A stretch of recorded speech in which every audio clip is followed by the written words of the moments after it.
Šogad no 6. līdz 10.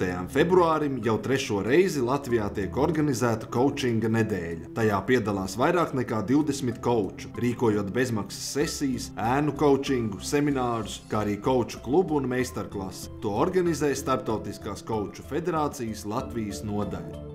Šīs coachinga nedēļas moto ir coachings inovācijām. Un sākuši ar centrālo notikumu, kur profesors Deivids Klatterbeks stāstīs par komandu coachingu un kā veiksmīgāk komandām sastrādāties un kā coachings var palīdzēt pievienot vērtību un radīt jaunas idejas. Tāpatās runāsim par ēnu coachingu, jeb coachu ēnām. Runāsim par sistēmisko pieeju coachingam, kā viņi ietekmē darbu un kā viņi var palīdzēt iegūt efektīvākus rezultātus. Kā izvēlēties uzņēmumiem coachu, kas strādā ar viņu vadītājiem un darbiniekiem. Un galvenā dāvana no ICF biedriem – bezmaksas sesijas visiem interesantiem. Ekonomiskās recesijas laikā uzņēmumi meklē jaunas metodas un risinājumus, lai nodrošinātu savu darbību.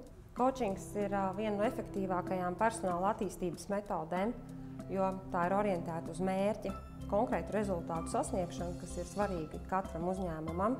Izmantojot coachinga metodas ikdienas darbā, vadītājs veido vidi, kas ir atvērta jauniem risinājumiem un jaunām pieejām, tādējādi nodrošinot katra darbinieka un komandas kopējo efektivitāti. Sistēmiskā pieeja coachingā nozīmē to, ka mēs izskatām klienta dzīvi plašākā kontekstā, sistēmiskajā kontekstā.